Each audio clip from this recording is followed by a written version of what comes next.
I'm very pleased that you are all here, and thank you for joining this roundtable. As you know, it's a very important issue. My name is Lina Dabak. I work for Climate Action Network. Climate Action Network is a network with over 900 members all over the world. And I'd like to say something that I learned on Tuesday, say the most important thing before. So climate change is very important and is affecting everything and everybody. So welcome again. We have a very good panel today. I am hoping for a very rich discussion. And it makes a lot of sense to discuss climate change here today. We have a goal on climate change in the Open Working Group document. It's Goal 13. Climate Action Network welcomes very much the inclusion of this goal. We believe it can be strengthened further. We believe it's not perfect, but we are very happy to have it.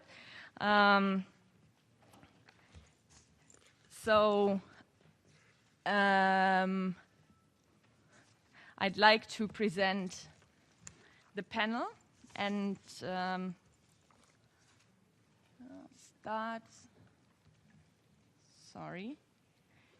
I'd first like to introduce our respondents, His Excellency Gustavo Mesa Cuadra Velázquez. He is permanent representative of Peru to the United Nations. Thank you very much for being here. I would also like to welcome Mr. François Gaff. He's Counselor for Development and Sustainable Development of the Permanent Mission of France to the United Nations. Thank you very much also for being here. Ms. Elenita Dano, she's Director of the Action Group on Erosion Technology and Concentration from Asia. And Mr. Dr. Dork Sahagian, Professor of the Earth and Environment Science, Department of Lehigh University. And from Bonn, live, we have Nicholas Nuttall, Head of Communication and Outreach of the UNFCCC. Thank you very much, everybody, for being here. I would first like to introduce, give you a short overview of our speakers and their rich knowledge, and then start with the discussion. So I'll start with Dr. Sahagian. He has a bachelor in physics and a master in geoscience and a PhD in geophysics. From 1994 to 2004, he functioned as Executive Director of the Global Analysis, Integration and Modeling Task Force of the International Biosphere Program at the Institute for the Study of Earth, Oceans and Space at the University of New Hampshire. When he moved to Lehigh University, where he served as Director of the Environmental Initiative from 2004 to 2010. Dr. Sahagian has published numerous studies, books, and articles about climate science, and his new book, A User's Guide for Planet Earth, was published last summer for use as a textbook for environmental science. And obviously, it's very highly recommended for everybody who wants to know anything on climate change. Ms. Elenita Dano, or Neth, as we like to call her, earned her bachelor's degree in development studies and her master's degree in community development from the Philippines. She joined the ETC group in July 2009. She's a researcher who has done in-depth analysis and published work on various issues as agriculture, plant, genetic resources, and climate change in developing countries, particularly in Southeast Asia. Ms. Dano is the outgoing representative of non-governmental organizations, NGOs, in the advisory board to the Climate Technology Center and Network that serves as the operational arm of the technology mechanism of the UNFCCC. Thank you very much for being here.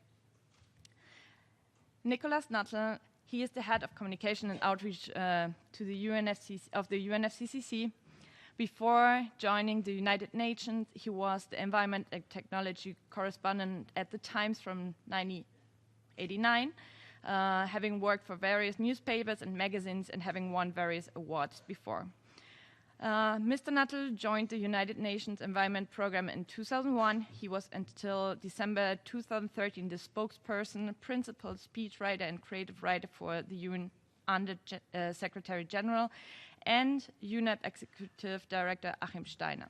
In January 2014, he joined the UN Framework Convention on Climate Change. He is responsible for supporting the press and communications of Executive Secretary Christiana Figueres.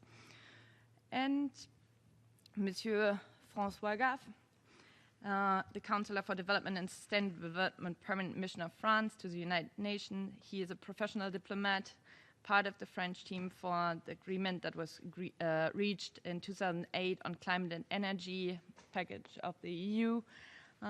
He also was part of the Rio +20 summit team that negotiated the outcome in Rio, and also part of the OWG consultations.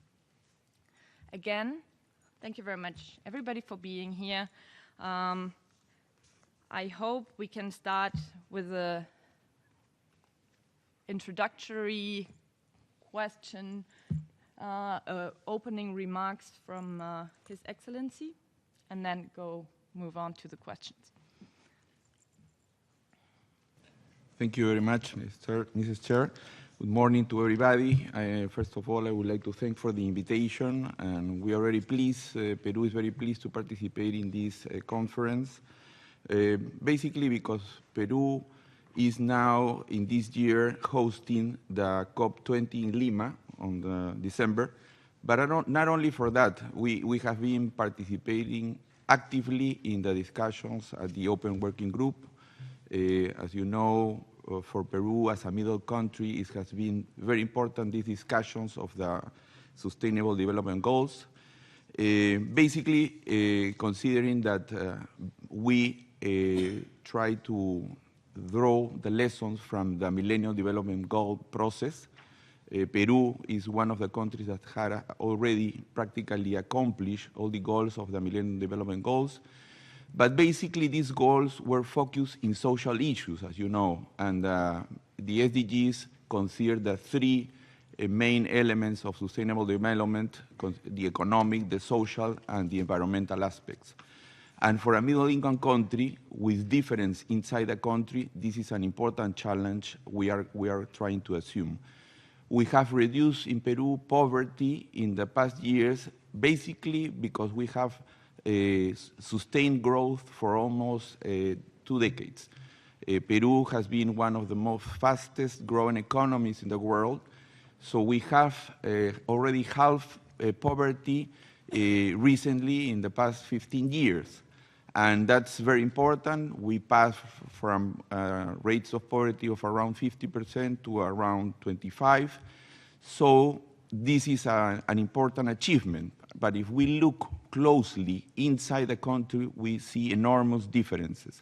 And there are regions in the country where you can find poverty rates that are normally of a low-income country, not a middle-income country as Peru is right now. So what we have in these discussions at the Open Working Group for establishing a Sustainable Development Goals framework was to have an ambitious development process that will include these three areas, but not only these general elements of rates of poverty, but also qualitative elements that can consider these differences inside the country. That's the reason Peru insisted very much in having as one of our goals the issue of inequality. One of our main policies in Peru right now is the reduction of social exclusion and of inequalities. So we think that this internal agenda we have, we can also support it internationally. And that's what have been doing in the past year and a half of the discussions at the Open Working Group. I want to be to express my thankful appreciation for all the information, the proposals we received from civil society during this year and a half. We work closely with several NGOs for women, gender issues, children issues, environmental issues. And in several cases, we adopted some of the proposals and proposed them at the Open Working Group. And that has been a dynamic effort where, even though this is an intergovernmental process, the participation of civil society in our discussions and in the proposals have been a key aspect of this process. We also supported very much the idea that climate change should be an important element of these SDGs, not only a cross-cutting issue, which has been achieved, but also to have, as the Madam Chair has mentioned, a specific goal. This was an important discussion because some countries considered that establishing a specific goal on climate change could enter in contradiction or could be difficult because we have a parallel discussion at the UNFCCC process. Peru considered that it would be very difficult for the international community to understand why there is not a specific goal on climate change if these sustainable developments are precisely that, sustainable. And the international community would have not understand why this decision of not including a specific goal on climate change. So we are very pleased on the language. It could have been more ambitious, but we understand that this whole process is a compromise. If you look at the whole set of goals that we have already adopted at the Open Working Group that will be discussed later further at the General Assembly, you will find that there are difficult balances that we have achieved, and Peru has contributed in some cases trying to find this compromise. So I think it's a good package that we should support.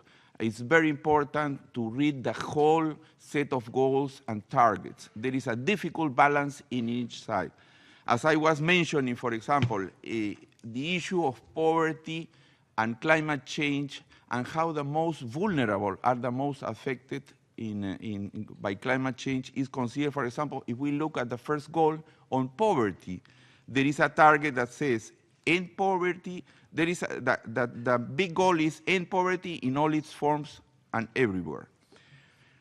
But one target established specifically to build resilience of the poor and those in vulnerable situations and reduce their exposure and vulnerability to climate-related extreme events and other economic, social, and environmental shocks and disasters. So here we have the link between poverty, extreme poverty, the most vulnerable sectors of society, and climate change. And that's another reason why we supported very much the idea to include the concept of disaster risk reduction. If you look at the whole set of goals, you will find several mentions to this concept because Peru, as our other developing countries, is affected very much for climate change already. If you look at the issue of the phenomenon, of the El Niño phenomenon, that this year is a challenge, you will find that whenever we have this phenomenon are the most vulnerable that has been affected. People that live along the rivers, in poor areas, in areas where soil is not appropriate to building constructions. So we are trying to promote for the future this concept, and Peru is one of the key participants in the discussions for a new set of goals that introduce this concept of disaster risk reduction. And in general, the issue of climate change has been included also in other goals. You will see, for example, one in oceans. Peru has an important economy dependent of oceans, so we are very conscious on the need to protect the environmental sustainability of fisheries and other activities on the sea. Additionally, the issue of human settlements is very important for us and is extremely related to environmental issues and also to extreme poverty. So there are numerous goals that are related to climate change, besides this important goal, the one that has been mentioned, specifically on climate change. So what will happen now? We will pass this to the General Assembly, but what is this set of goals is part of a package, and the other parts of a package are also very important, and Peru is participating very actively. One of the specific points that I will not mention all because of time, but is the means of implementation. We stress the importance that this set of goals should include inside some means of implementation. If you read the goals, there are some means of implementation already mentioned in the set of goals. But we need to include another means of implementation, for example, financing for development. Next year, we will have this important conference in Addis Ababa for financing for development, which is a key aspect, how we will implement these sustainable development goals. Also, a key aspect is technology transfer. So those only two aspects are so important to the success of this whole process that will end next year. So it will be very important for you, civil society, to follow closely how this other phase of this coin, which is the means of implementation, will be adopted in the following month and the next year. Because if not, if we don't have this means of implementation, this set of goals will not be implemented as we would like to. So, and finally, this whole process of the Sustainable Development Goals is linked to the Lima process, to the UNFCCC. Why? We consider what is happening in the process in order to not contradict in our language what is going to happen in Lima. And we are, as host of this conference, participating in a very active way and trying to contribute to the success of this conference that will end next year in Paris. We believe that we could be still ambitious in the agreement we will discuss in Lima and we will finalize next year. Peru considers that it's important, as several aspects of the process are important. Again, the issue of financing is very important, but also we will try to find a compromise to start the process of having a text in Lima. This is something that is being discussed in the several preparatory conferences, but we are very optimistic. And one final point. The Secretary General, as you know, has convened a conference on climate change on September the 23rd. We believe that this could create an important momentum for our discussions in Lima. So Peru is participating at the highest level, and we will come in a very open and trying to contribute to this momentum to highlight the importance to have an ambitious agreement next year in Paris. And I think the participation of the civil society, including the business community, would be very important to highlight what we could achieve in Lima if all parties of this process, but because it's not only intergovernmental, is the negotiations, but the proposals we receive from civil society are also a key aspect, and for the implementation of what governments could agree this year and next year in Paris. I will stay there, and thank you again for inviting us, and we will be open to any question from the floor. Thank you very much. Thank you very much.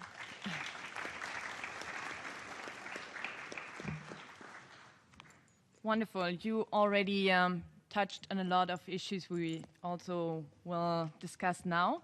And you also made the link between poverty and climate change. So I would like to invite Dr. Sagan to explain us a bit more what are these linkages exactly. And then Ned can also give us hopefully an example. And Nick, you come after that. Thank you. All right, thank you, Lena. Thank you for moderating as well. You've posed a number of very difficult and critical questions, and especially the linkage between climate change and sustainable direction. The development of the world has impacts in both directions. Consider the linkages. Poor people, developing world, is most and first impacted by climate change. This much is pretty well understood, and it's a good thing, certainly, that in the post-2015 discussion, climate change is part of the issue. Furthermore, and ironically perhaps, it's well known that poor people don't influence climate very much until you have economic development, which is why we need sustainable development. Also, maybe equally important, perhaps more important, redevelopment, sustainable redevelopment of the industrialized world to not continue along its path. If it's not sustainable, whatever sustainable means, and one can discuss this, then our development goals and our climate goals are in direct conflict. The Earth can't even sustainably support a few 100 million people who live like Americans. Being an American, I can pick on us a little bit. I'm not too proud of the fact that we refer to ourselves as consumers. That's what we call ourselves, right? Not preservers, restorers, or sustainers, right? This is not an example to set, and this is not the proper path for development for the rest of the world either. So we have to consider both directions of the linkage between climate change and sustainable development. In fact, it kind of reminded me of a very famous statement by one of our old presidents, who was, of course, killed in the 60s, John F. Kennedy. One might say, ask not what climate change will do to the developing world and the poor of the world. Of course, we do ask that. Rather, or in addition, ask what economic development of 7 billion people will do to climate change.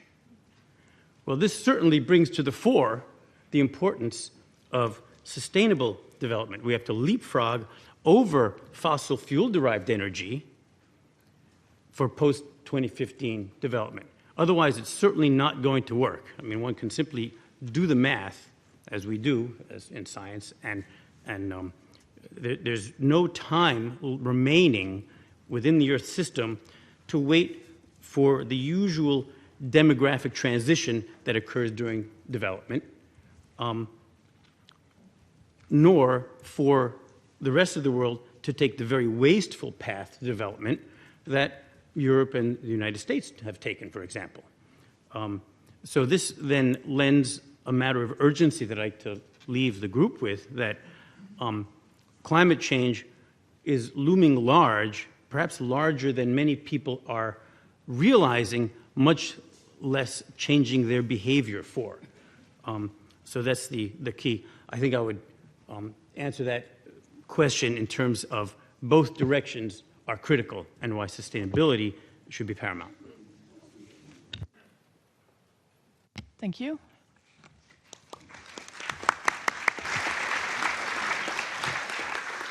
I don't have to repeat what Dork said, but I'd like to bring back your attention to the title of this workshop, of this roundtable. It says the UNFCCC and the post-2015 processes, can they be friends? I think we should look at them as beyond friends. They should be sisters or brothers, part of the same family, that they should complement each other. And being sisters, you can see that very clearly as Dork explained conceptually and operationally. And also, as we go into the discussion of the processes to which the ambassador has alluded to, like coming from the Philippines, I think the dual relationship between sustainable development and climate change is really dramatic, coming from my part of the world and being one of the countries that is in the top 5 of the most vulnerable in terms of the adverse impacts of climate change and natural disasters. Like, take, for example, the experience we had, that catastrophe we had in November with that super typhoon Haiyan, which actually caused damage that amounted to, in terms of damage to infrastructures and buildings and facilities, that actually amounted to more than $2 billion, no? And that's only infrastructures. And $2 billion, if you'll translate that in terms of cost for development, $2 billion is actually the same amount that the government has allocated for 2014 for rehabilitation on areas that were devastated by Typhoon Haiyan. Imagine if you don't have Haiyan in the equation, how much that $2 billion could have gone in terms of addressing poverty. Like the amount that the government has spent for rehabilitation for this year so far is actually double of what we have allocated for conditional cash transfer, for example, which actually benefits directly the poorest of the population. And that amount is actually triple of what we have allocated for reconstruction and building of public school buildings. And that amount could have gone far in terms of really promoting sustainable development, in terms of promoting renewable energies and making communities more resilient. But then you have to deal with the impacts of the adverse impacts of climate change, and governments and the international community cannot close their eyes to that. You have to spend money to that. And I think that's a dramatic way of saying, of showing the dual relationship between climate change and sustainable development. Climate change affects the way countries actually shape their development strategies, and also the development strategies that countries come up with could actually impact on developing the resilience of communities and also addressing the issues of greenhouse gas emissions or mitigation. So the dual relationship is very clear, and we could actually give examples upon examples of how this duality exists in reality. So I'll stop there. Thank you very much. So, hello, Nick. Can you hear us fine? Do you I want can us? hear you very well, yeah. Thank you. Please give us your perspective on the linkages between climate change and sustainable development. Well, I mean, I don't want to repeat what the other distinguished panelists have said, because it's very much in line with our thinking. Cristiana Figueres, the head of the Framework Convention, is either in Samoa right now for the Small Island Developing States conference, or she's certainly on her way. And we were preparing her materials beforehand. And you just look at some of those small islands who are losing up to 90% of their GDP from extreme weather events of the kind that are very much linked with climate change.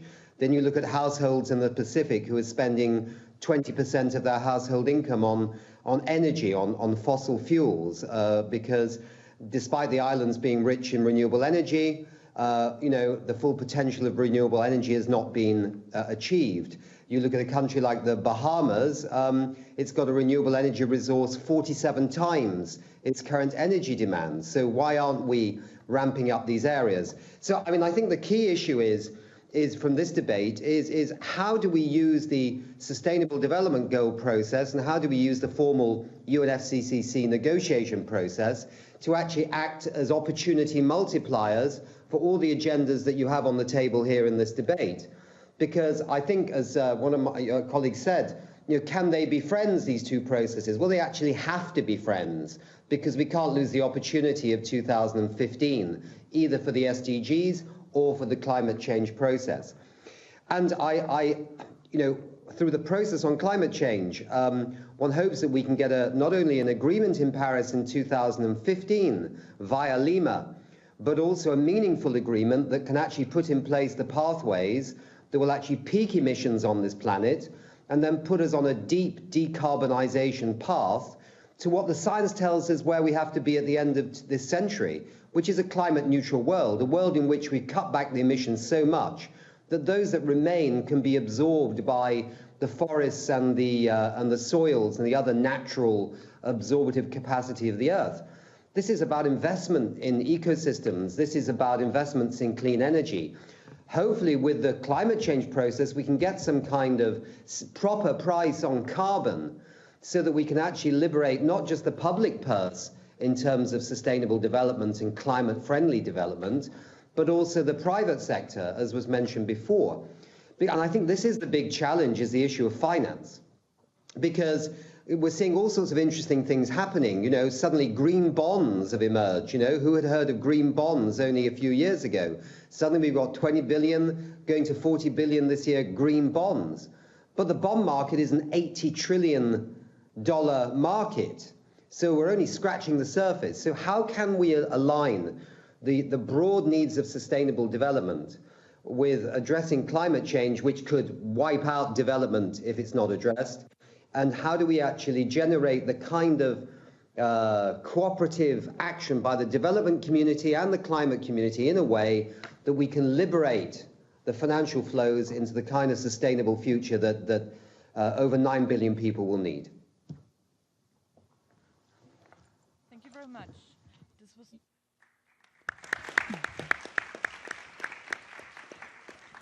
so actually both Nick and Ned mentioned that post-2015, the process and the United Nations Framework Convention on Climate Change process has to be more than friends, so sisters or brothers. So I would like to ask Monsieur François Agave, how do we do that actually? What are these synergies? Why? How can both processes complement each other? What are the ideas of the French government in this respect? Thanks. Thank you so much. It's really wonderful to be here with you today.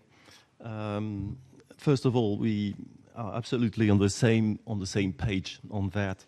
We do think that the two processes are complementary, sisters or brothers or both, as has been said repeatedly. I would perhaps go even further than that. I think that what happened in the OWG on SDGs is absolutely of paramount importance. It really, I think, it really paves the way for an ambitious agreement and a universal agreement in Lima and Paris. Why? Perhaps let's come back to the climate change challenge and the paradox of climate change. The paradox of climate change is that the reality of the climate change threat is recognized, widely recognized. We all know that this is an existential threat. And we also know that there is no plan B. There is no plan B. So the only question that we have is how fast do we do climate action? And so the options are pretty obvious. We all know that we have to go down the path of a carbon neutral growth. Why is it that it seems so difficult? And we'll also add that we already have a lot of technologies available. We already have money, at least we have money for many other things, so I think we could have money for climate change. So where is the problem exactly? We have to come back to that. And I think there are at least three problems. And again, it has nothing to do with you know, it's not the cost. We all know that climate action would lead to a better outcome for everybody. So why is it so difficult? I think part of it, I think at least three reasons. One is about incentives. The incentives are not there. I'm talking, of course, about carbon pricing. And that is one of the things that, of course, we will have on our roadmap to Lima and Paris. And that is one of the things, and very, very pleased about that, that will be actually addressed at the Climate Summit on the 23rd of September, and that's very important. The second thing has to do with what I would call building confidence and trying to address the free riding problem. And to do that, we have to have rules, and we have to have transparency, and we have to have monitoring. And that's, I think, what one of the big things that we're going to discuss, and we are actually discussing the UNFCCC talks. And the third thing is, may surprise you, but is about perceptions. But perceptions are very, very important, because perceptions matter a lot when you're a politician and you're on a government, and that you have to convince, you have to persuade the ordinary citizens that climate action is worth implementing. And what I mean by perceptions is that we have to change the way, and I think collectively, and I'm really making that message, sending out that message to you in particular, we have collectively to rethink the way we look at climate action and climate change. Climate change has been sold for a couple of years as primarily an environmental action, a green policy. And it is, of course, green policy. But I think that this is only part of what climate action is really about. As has been said, climate action is about transforming our economies. So it's about growth, it's about jobs. It's a very exciting opportunity to rethink the way we do business, we invest, to re-engineer our growth. And that should be repeated again, and it's not primarily cost-sharing exercise, it's a benefit-sharing exercise. So it's primarily a tremendous opportunity to move forward.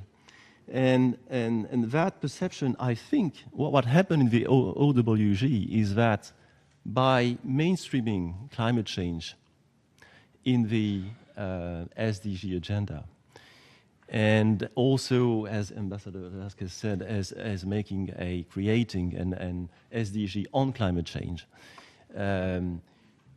we are working on these perceptions. We are changing the way we think about climate change. We are making climate change actually, basically, a key development issue.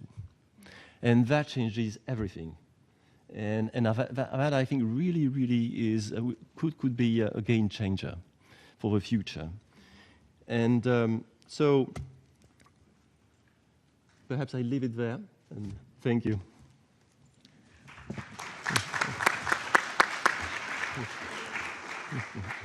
Thank you very much.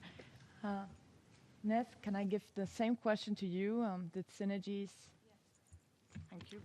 Yeah, responding to that question, I'd like to pursue the sister analogy. I think that's, having grown up and raised in a family with 4 sisters, I'm very comfortable with that kind of analogy. Among sisters, you try to, of course, coordinate and complement each other.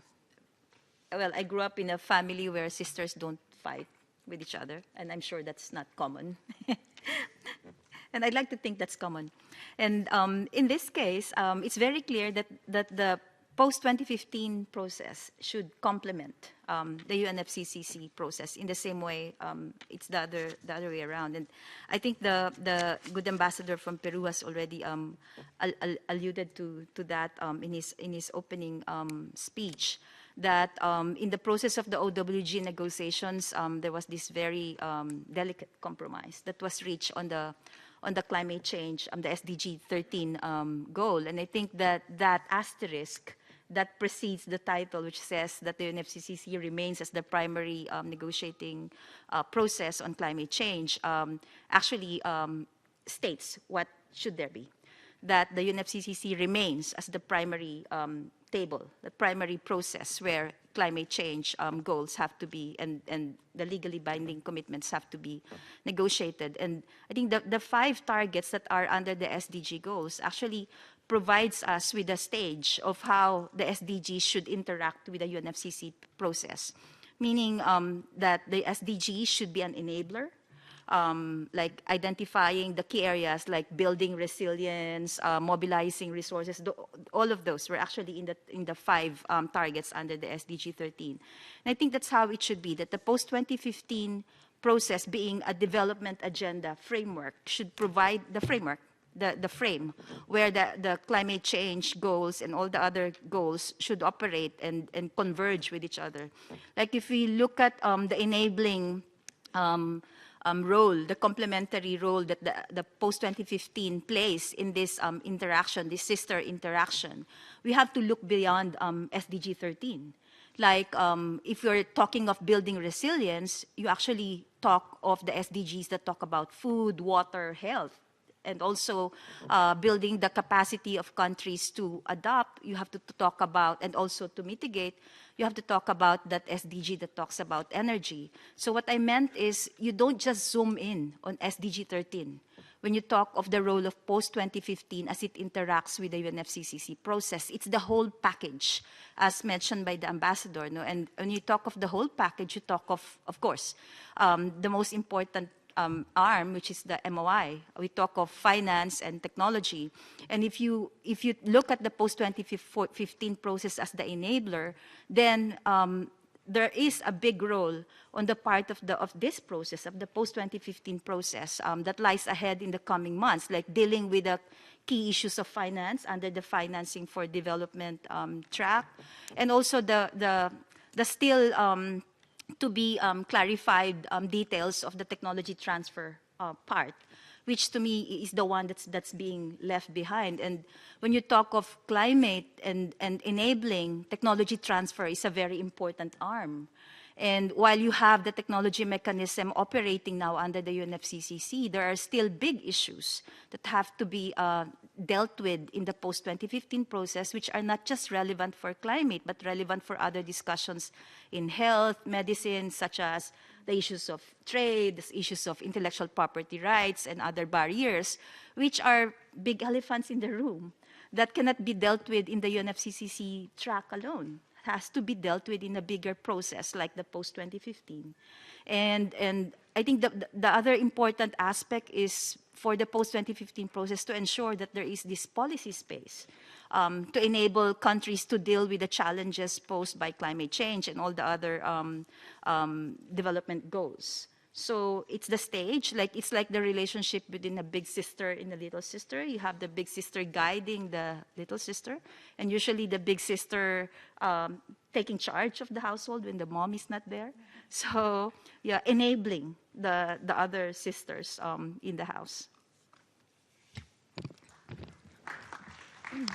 Thank you very much. So I think that was a very nice analogy. Nick, I will pose a very difficult question to you. What does the UNFCCC think? What are the synergies between the both processes? Are there opportunities for us to explore what should be the linkages? Thank you for giving us your perspective. Well, I think that obviously one's a kind of legally binding process, and the other is you might say more aspirational. The SDGs are an aspirational process in a sense. And I wonder, maybe to try and move things on a little bit, whether we couldn't look at how aspirational could the SDGs be over the coming 12 months.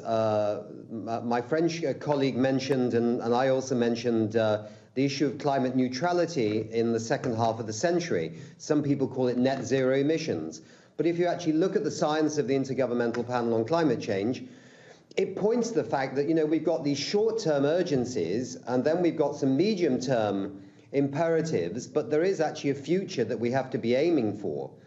And, maybe the SDGs, in a sense, not having a goal on climate change is one thing, and having other goals that echo to the climate change challenge is one thing, but how do you make them truly aspirational? Is there some way of, through the SDG process, putting on the table the fact that we need to have a climate or a carbon neutral world in the second half of the century? I mentioned before, I think that through the Framework Convention process, if we can get a good price on carbon, if we can actually, in a sense, liberate the markets much more to be far more sustainable in terms of how they finance our economies, I think this would be a very positive thing for the SDGs. But how can the SDGs also support the legally binding process? The fact is, we are living in a world right now where there is a heck of a lot going on, in part because you've had the Framework Convention process over these last 20 years. And I think the anticipation of a meaningful agreement that's come up on many occasions, and now the real confidence that's growing that Paris will produce a meaningful agreement, I think is actually starting to see change in the world already. You're already seeing pension funds disinvesting from fossil fuels. You're already seeing new market mechanisms like on the London Stock Exchange, a fossil-free index. I mean, there's a lot of new exciting things happening, but that old cliche of scaling it up and accelerating it is the challenge. So perhaps with the SDGs, we could see an even greater aspiration on the climate change challenge as part of the support for the Sustainable Development Agenda. Thank you very much for this inspiring vision. We are completely in line with you on the pathway you designed, or you give us as a vision. And I would like to invite Dirk to give us a reflection maybe on how this path could be also linked to pro-poor development. Well,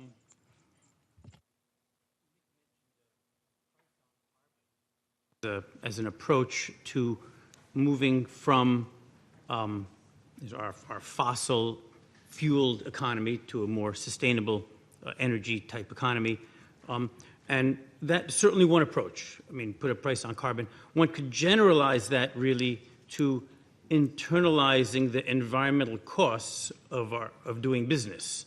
Right? Because after all, we put a price on carbon. How do you determine that price? Well, is it going to be used simply as a deterrent? Is it going to be used something that will help bring sustainable energy sources up to economic competition with unsustainable fossil fuels? After all, fossil fuels are solar energy concentrated by the processes of geologic processes over millions of years, and we simply go and take them out of the ground. We don't make them. We don't create the stuff, right? We simply take it and sell it for the price of delivery. That's it, right? We don't have to make the stuff again, right? So of course it's not sustainable, right? Whereas all the sustainable energy sources such as wind, solar in its various forms, hydropower, these things can only be used at the rate at which they're delivered to the Earth, right? You can't simply externalize the cost of concentrating all that solar energy to the geologic past, right? So how would we then internalize the cost of using fossil fuels? Well, there's two aspects of it. One is the replacement of same, which would make it absurdly expensive, and nobody would ever do that, right? And the second is to consider what are the costs of actually using it and mitigating or actually adapting to the climate change that is as a result. And the cost of that is also large, right? So until this is done, it will be very difficult for sustainable energy sources to compete with fossil energy sources. Right? I mean, I've likened this to going and building some kind of piece of equipment, like a television. Right? One could go and make a television and mine the materials, build a factory, create the thing, pay the salaries, market it, ship it, test it, finally sell it, and with that money you go, you make another one. right? Alternatively, one could simply steal one off a truck. Well, you can steal it off the truck, you can sell it cheaper. Of course you can sell it cheaper because you don't have to pay for creating it or replacing it, right? This is what we're doing with fossil fuels. We're simply taking the stuff out and selling it for the price of delivery rather than having to create the energy in real time at the rate that is delivered in the sun. And until we confront this problem, until we internalize the costs of using the fossil fuels, it's going to be very difficult for sustainable energy to compete, and it will therefore be very difficult for sustainable development if we want to leapfrog over fossil fuel use. Right? In the past, we were ignorant. We're not ignorant anymore. So we can move on when we develop the rest of the world. I'll leave it at that.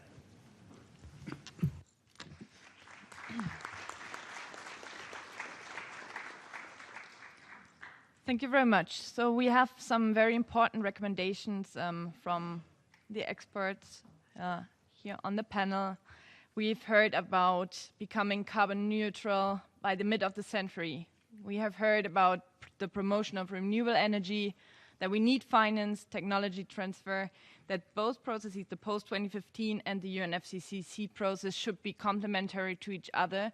So we have a powerful roadmap, I think, that has been designed with the short time we had. So I would now like to invite questions from the floor. I will take 3 and then give it back to the panel. So the lady in front here, then on my right, and the lady, and then after that, another one. Is that on?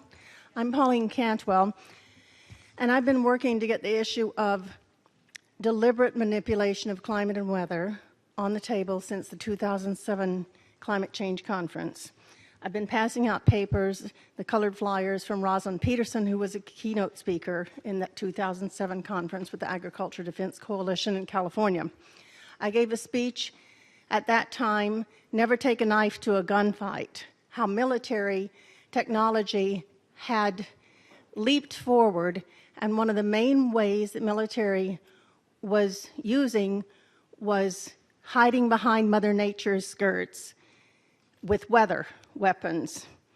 And this is pointed out in John Perkins' second book. He wrote Confessions of an Economic Hitman, and he said it leads to disaster capitalism. It allows the military to come in and act as a rescuer when these countries are hit with weather, and it seems like a natural event.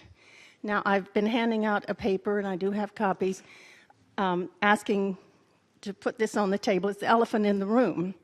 The deliberate manipulation of weather goes back to the space race between the Soviets and the United States. And in fact, 1958, Lyndon Johnson, who became president, said, from space, the masters of infinity would have the power to control the Earth's weather, to cause drought and flood, to change the tides and raise the levels of the sea, to alter the Gulf Stream and change temperate climates to frigid. 40 years later, our Secretary of Defense under Bill Clinton, William Cohen, alluded to, or he actually said that terrorists, others are engaged. This was at an anti-terrorism conference in Athens, Georgia. And this is 1997. Sorry to interrupt. Others engaged, can I just say that others engaged are in a type of eco-terrorism. This will be on the document. We must oppose, and there is a plan B, and that is geoengineering. They're calling it plan B, to put 20,000 tons of sulfates in the air every year. Thank you for the comment. I would like to invite people to make questions rather than comments and keep them short. But thank you for this important remark.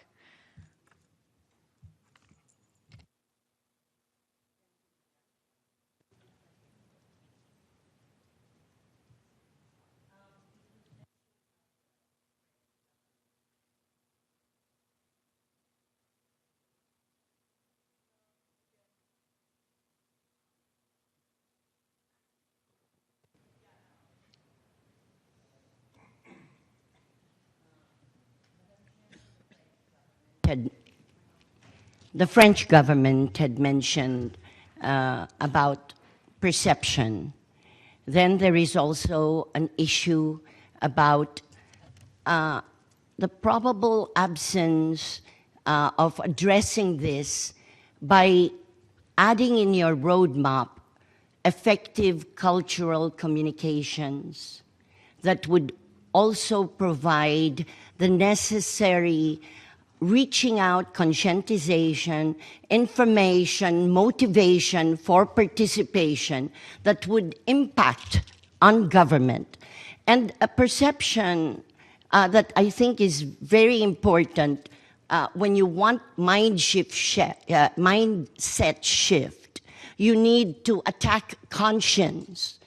You need to reach out to an information popularization of your technology, of your thing, to cultural symbols that people understand, which can include songs, which can include soap opera to which masses are addicted. You need a broad, comprehensive, creative communications, educational approach. And generally, it is the missing ingredient. You can't have technology transfer. You can't have all of this great knowledge that is being discussed year in and year out unless you hit the spot and let people understand this is a question of survival. You're deeper into poverty. And what is sustainable development if it is not to eradicate poverty? And you will be deeper in poverty. You're deeper into mental stress. And people will be discombobulated, and that's the end of mankind and our planet Earth. Thank you. Thank you very much. That was also a comment on effective cultural communication and how we can, should use that also to help us overcome this big crisis we are in, as well as the comment before on deliberate, manipulate climate, and to not use these technologies. I think we will use these comments to include that also in our declaration. And now give the floor to my left.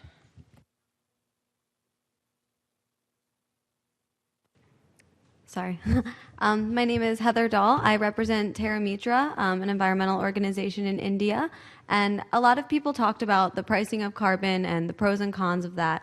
And I know that at least large multinational corporations really just write into their budgets the fines that they would get for violating environmental laws and things like that. So I'm just kind of wondering how you'll be able to, and what our options are for pricing carbon in a way that doesn't disproportionately affect the poor, because a lot of times when you price things like that, it's the big emitters that are still able to do what they're doing, and they're still able to kind of pay the price for the carbon that they're emitting, and yet the poorest people are going to be left in the dark because they have to pay for the carbon and it actually affects their lives. So I'm just kind of wondering how we are able to do that without disproportionately affecting the poor. Thank you.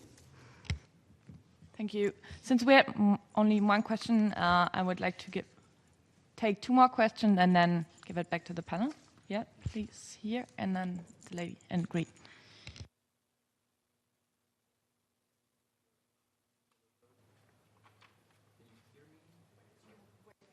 Okay, now, right, okay. I think this is a reaction to Mr. Francois' comment. I'm wondering which kind of incentives were you referring to when you said that there were not too much incentives to switch to sustainable development? Because for me, just the fact of countries changing to sustainable development, it brings a lot of benefits, which is extending the length of life for human beings, reducing the impact of natural disasters. So I think those benefits should be incentives enough for industrialized and not industrialized countries to switch to sustainable development. So my question is, which other incentives are you talking about or looking for? Thank you.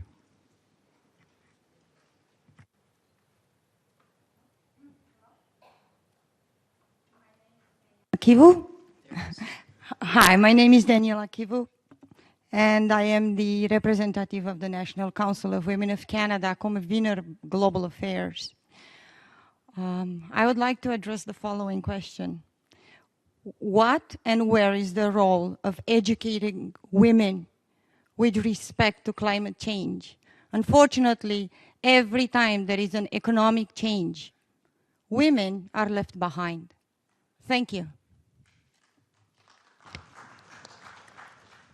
Thank you very much. So I give the questions back. I think the first question was directed to you.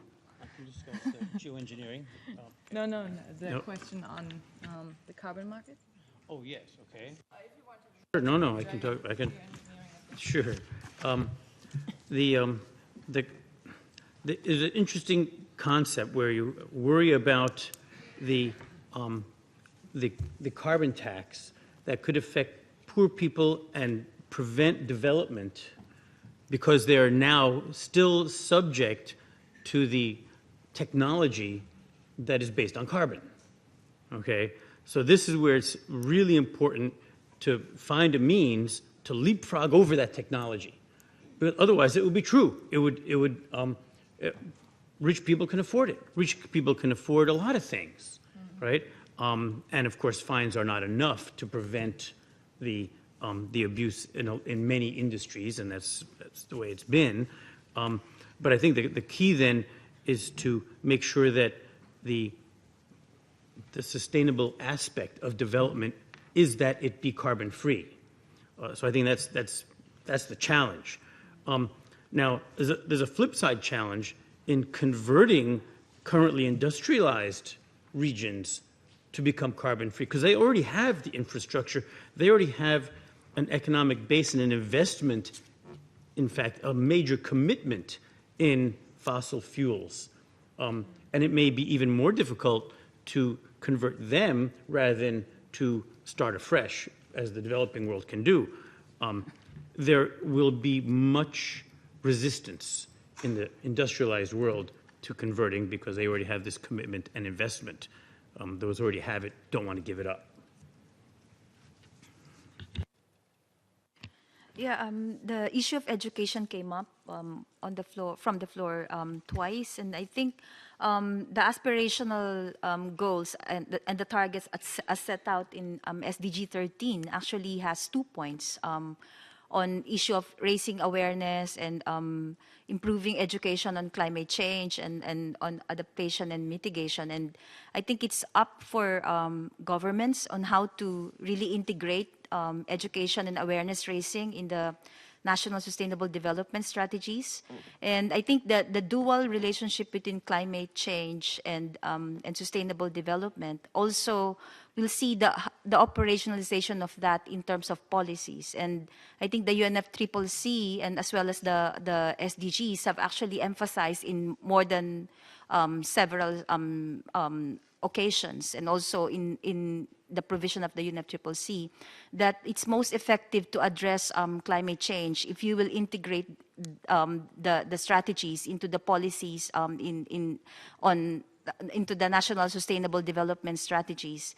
And I think the issue of education, whether it's directed to women, also emphasizing the role of media in communicating messages, is actually crucial in terms of integrating those in the national development strategies, particularly in addressing climate change. On the issue of geoengineering, I think it's no longer a fringe issue now that AR5 of IPCC has already taken it up seriously in 2 working groups, Working Group 1 and Working Group 3. And there are a lot of scientific discussions on that going on. And I think while it's being discussed as Plan B, we also have to take into account whether there is really Planet B, if Plan B does not work. So the issue of governance of geoengineering is a big question mark. There's nothing in the UNFCCC that, there's no place in the UNFCCC as of now on that. The technology mechanism might take it up later as the going gets more serious in terms of adopting geoengineering as an approach for mitigation and to some even adaptation. And I think the post-2015 development agenda, the framework itself could also have a role in that. when we talk of means of implementation and we talk of technology transfer, I think it's high time to go beyond the whole push for just transfer without thinking. I think transfer, after all the disasters we have had in terms of technological fixes to development problems, it's high time to look at evaluating and also developing the capacities of developing countries in particular to evaluate and assess the potential impacts of new and emerging technologies such as geoengineering. And the whole discussion of the technology facilitation mechanism that's being discussed in the UNGA for the past 2 years since Rio Plus 20 has also taken on board that idea of really looking into the horizon in terms of the potential impacts of new and emerging technologies. And Para 275 of Rio Plus 20 also talked about capacitating developing countries to evaluate new and emerging technology. So I think we also have to look beyond the UNFCCC when we talk of geoengineering, because after all, it's not just about the climate, it's about the planet. And it's about us as citizens, us and our governments taking part in decision-making, in governing such a technology that puts the planet in peril. Yeah, I don't want to forget Nick from Bonn, and after that, the question to François. Thanks very much. Obviously, we have to think about the poor. It's absolutely critical. We don't want any policies on climate change that are going to damage the poor. And the issue of a carbon price, I think, is actually quite a pro-poor agenda, because surely if we have a price on carbon, we're actually going to get a more level playing field in terms of the renewable energies. And one of the fastest ways to get renewable energy, or energy to the rural poor who don't have it, is actually through renewable energies, through wind and through solar. Instead of building big coal-fired power stations and trying to extend the grid all the way out to these remote villages, you can get energy in much faster with solar. And I think you also have to look at the other issue as well, which is that right now we live in a world where there's $500, $600, $700, $8 billion worth of fossil fuel subsidies. And a lot of people worry that if you remove those, it will damage the poor. But most of the research shows that the poor are not seeing the fossil fuel subsidies anyway, because they're not actually really getting access to fossil fuels at all. They're being, in a sense, forced to use biomass. I just want to say one other thing about this whole issue, though, which is that one of the things that was supposed to come out of Rio Plus 20 was the idea of finding a new indicator of wealth beyond GDP, because we know GDP is very silent on some of these environmental challenges. And I'd like to ask the audience there, what is happening in this process with the 2015 SDGs? Where has that debate gone on a new indicator of wealth? I'd just be very interested to know. And the very last thing I just wanted to say was, on the issue of culture and language, it's always been my dream at the UN, as long as I worked for it, that we could have all our documents, all our information, all our educational materials in all the 6 languages of the UN, but also in regional languages and in indigenous languages. I think we're missing a huge opportunity to communicate because we don't have enough languages, with English being the dominant language and the others having to follow after that.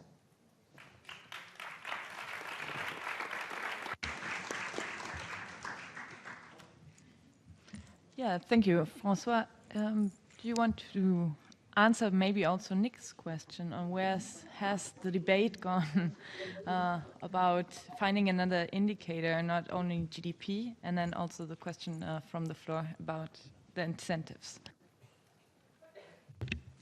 Thank you so much. I'll try and answer some of the questions, but very relevant questions anyway. But perhaps just a couple of them. On the question on the awareness raising and education, this is absolutely key. We agree. We're trying actually the French level at least to work on that with the civil society, and I think it's really part of I guess your role to help us in that respect. I would just perhaps sketch out some of the difficulties that we found and that I think we really should work on seriously. One is, of course, that the language of science is not easily understood. by many people, including myself, I must say. So that's one obvious difficulty. Second difficulty I would like to mention is that, as you know, the debate on climate change is still, at least in many countries, is still politically charged and very polarized. It tends to be, at least in a number of countries, including big countries, a left-wing, right-wing debate. And that makes things very, very difficult to manage. It means concretely that basically when a new government from a different political party comes in, it tends to reverse the policy that has been implemented by the previous government. And that makes our life very difficult, because what we need is a broad-based worldwide consensus on climate change and on climate action. If we still have a polarized debate, we really, really have a problem. So I think we have to work on that. And just one difficulty I would like to mention, how do we get to a sensible, unprejudiced political debate on climate action? Secondly, on carbon price, perhaps just a couple of very, very basic thoughts, but one of the things I found in the debate on carbon pricing sometimes is that I feel that people tend to think of carbon pricing as a sort of additional layer of taxes for poor citizens. Actually, what we are, I think, looking at, what we are talking about is not at all additional taxes. It's switching from bad taxes to smart taxes. What I mean by bad taxes is basically labor taxation. So switching from labor taxation to environmental taxation and climate taxation. And I think that is a language that makes things a little bit clearer and also make it more obvious that we are not going to, to burden the poor. That is not the intention at all. And I don't think that, to be even blunter, I don't think that subsidizing fossil fuels helps the poor. So I think we also have to keep this in mind. I know it's very obvious probably to you, but still I think sometimes it gets lost in the debate on carbon pricing. On the question on incentives, actually I was alluding, I absolutely agree with you, I was alluding to what has been said by colleagues as well, that the, as long as fossil fuels are cheap, and cheaper than they should be, because this is not their true cost, as long as they are so cheap, of course, fossil fuel will be used. And there will be no incentive to develop new, clean, renewable technologies. That's what I was alluding to. And so that was just a hint at the absolute necessity, call for carbon pricing. Yeah, that's pretty much what I wanted to say. Thank you.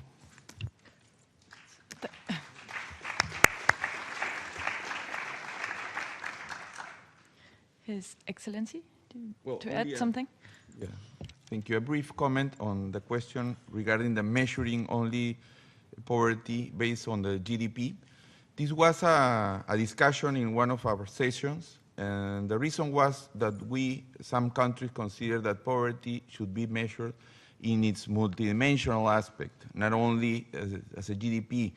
Also, because some countries consider the target we put on the first goal to eradicate extreme poverty for all people everywhere, we put currently measured as people living on less than $125 a day, was not ambitious enough. We think that for some countries it could be higher, no? But when we discussed that, the key point was what could be the other measure, how we could define multidimensional poverty. We mentioned, for example, access to services and other possibilities, but up to now, I think we don't have a clear agreement on what could be a very reliable target of measuring poverty. So that's the reason you will see on the language currently measured that express our insatisfaction on this indicator, but is the one we now have on the table and probably will have it for some years up to when we agree on a different one, more reliable. Thank you very much. Thank you. I will take three, I will take 3 more questions. We have 10 minutes left, so please be brief and precise. Yes, well, first question here, then the Mr. in the back, and you also. So.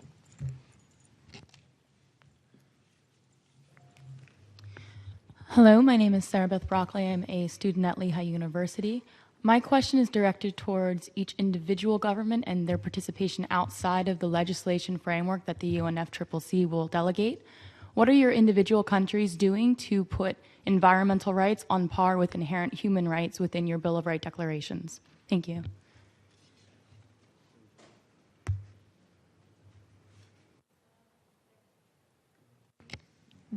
Next question. I think. My name is Thomas Edward. I'm with New Future Foundation, and I think one of the issue that should be brought up is the reevaluation of a plant known as hemp for sustainable development. It has many benefits, and no one's really looking into this right now. And it could take care of the carbon problem and a lot of problems with. Well, of course, the fossil fuel and many items that are made that are damaging the environment. So I believe that if we reevaluated the plant known as hemp, that would be an issue that we could bring up and help what we're working with right now. Thank you. Thank you. And the last question. Yeah. Eleanor? Yes.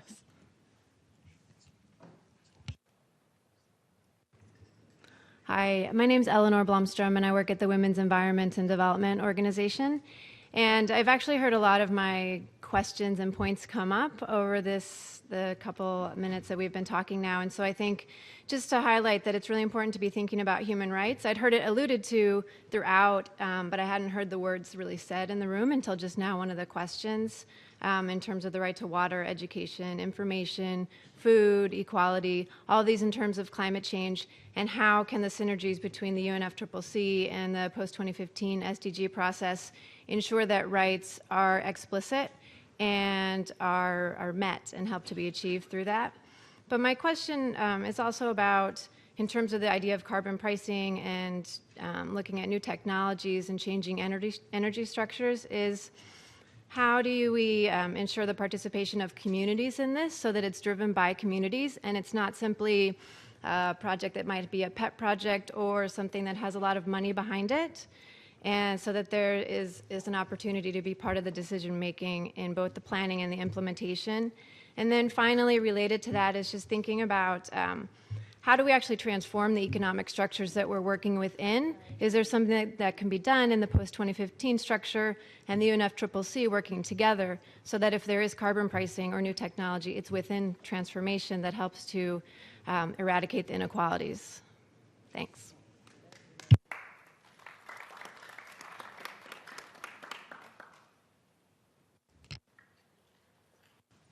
So, very difficult question in the second round. So I wait for volunteers.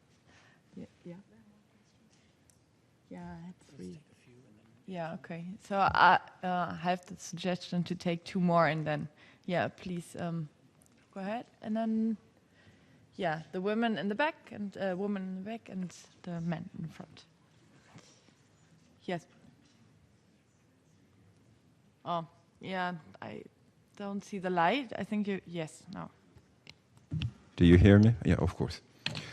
Well, good morning. I'm François Di Salvo, and I'm the chairman of the European Movement for Citizens, which is a European political party at the European Parliament. My question is, we are all living today into a connected world, that is a globalized world. how do the UN intend to work or to cooperate with the European programs on a medium term, of course, in the field of climate change and sustainable development? Thank you. Okay, and the woman in the back, yes, next to, yes, you are having your hand up, yes.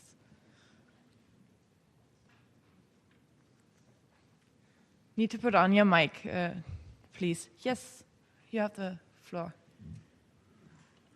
And the woman. Yeah, it's a woman. It's not a man. Yes. Yeah, next to you.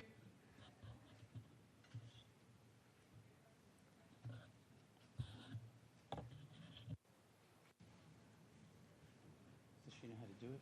No. Hello. In her general direction. Yes. This is Gary Barnhart with the National Space Society. We've heard many of the panelists speak of the importance of energy issues with respect to climate change. My question is this: what can we do in terms of substantive action to expand the intellectual commons associated with technology development for energy production, distribution, and management, such that it could be expanded to include renewable energy solutions to meet all scales of energy demand? Thank you. So, thank you very much for all the questions. I heard a question on the human rights framework and how to, if it's included in the UNFCCC, and how does it link. I heard a question also to how to ensure community participation, how we can transform our economic structures, and the last question on renewable energy. So can I ask people to go ahead? Sure, I'll respond to some of the questions. Thanks to Eleanor for raising the human rights to water, food, and information. As I said earlier, the best way to look at how the post-2015 development agenda enables and complements the UNFCCC process is to look beyond SDG 13.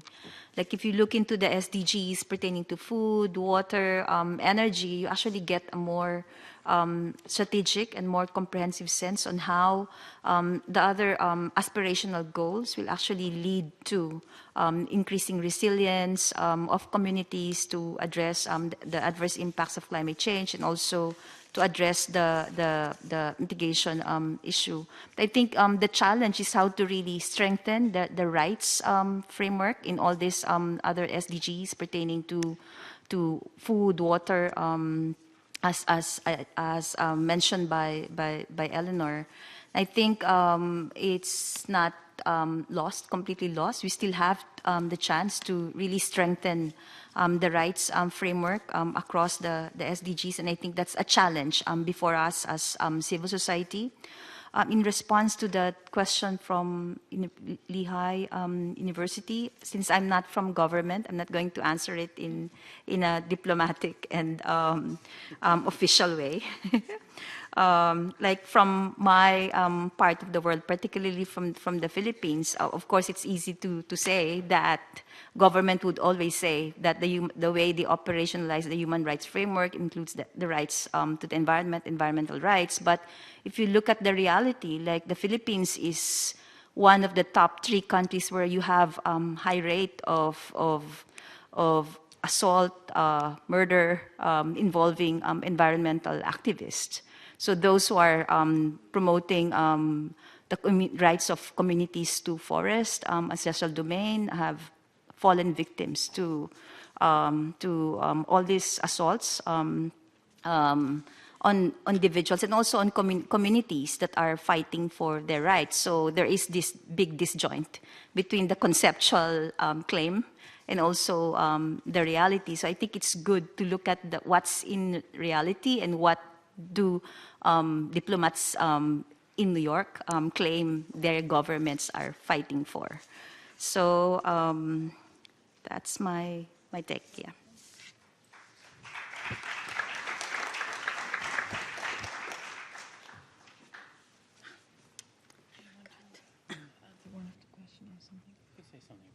Yeah, we have Okay. one minute left. Okay, we'll be very quick then. So far as the sort of equal rights and environmental rights in terms of climate, right now it seems that we all have the right to live equally in a world that is getting warmer, that resources are being depleted, the sea level is rising, right? And we have that, you know, we're equally able to do this.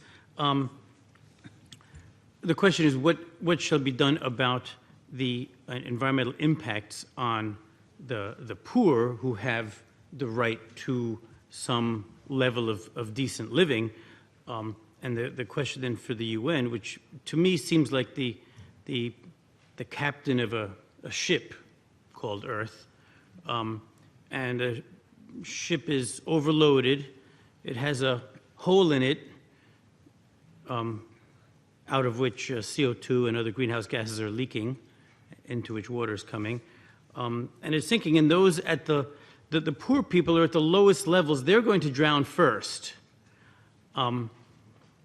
So what does the captain do? Well, one can direct the crew to move the people up to higher levels to give them a little bit more time before they drown, along with everybody else. Or the captain can say, well, let's go and plug the hole and start bailing, and everybody will get to their destination, including those in the lower level, where they will then have the opportunity to develop in the way that they aspire. And perhaps that's a broad way that the UN might consider the relationship between the climate change and sustainable development in the longer term. Thank you. That was very nice. Nice image. I will give very short to the government because it was directly, your question was directly to the government. So, well, regarding the question on human rights, what I can say is that there is no formal direct relation.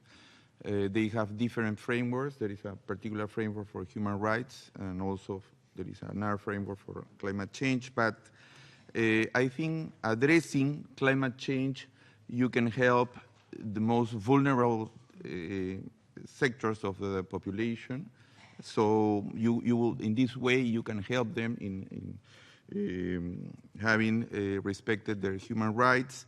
And probably the best way to address this issue is having a permanent dialogue with these sectors. And that's what is doing Peru now as a chair of the COP20, but permanently we do that in Peru internally when we address issues of climate change. So that's our relation.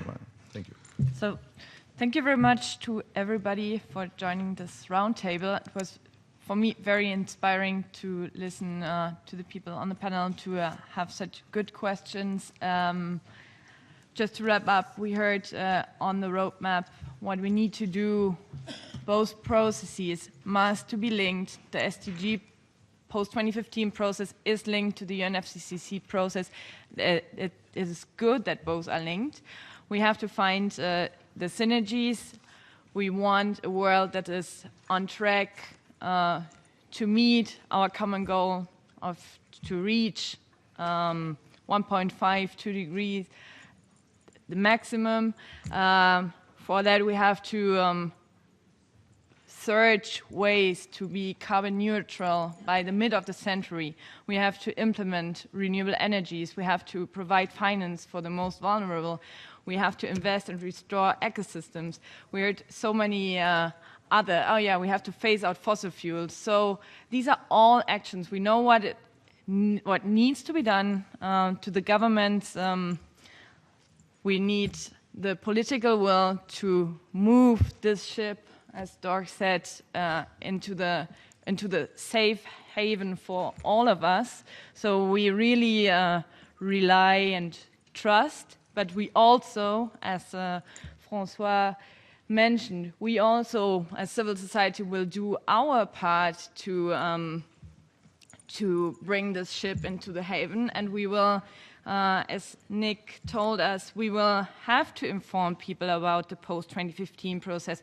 We have to inform people about what is happening in the SDG. So I as the last message, so to inform people there will happen a big climate march, not only in New York, but all over the world on the 21st of September. So I would like to invite everybody to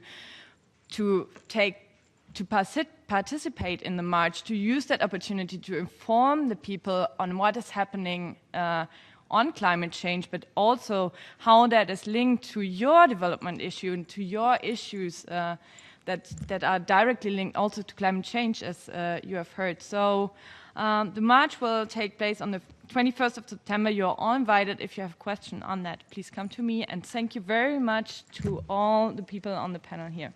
And thank you to Nick and Bon.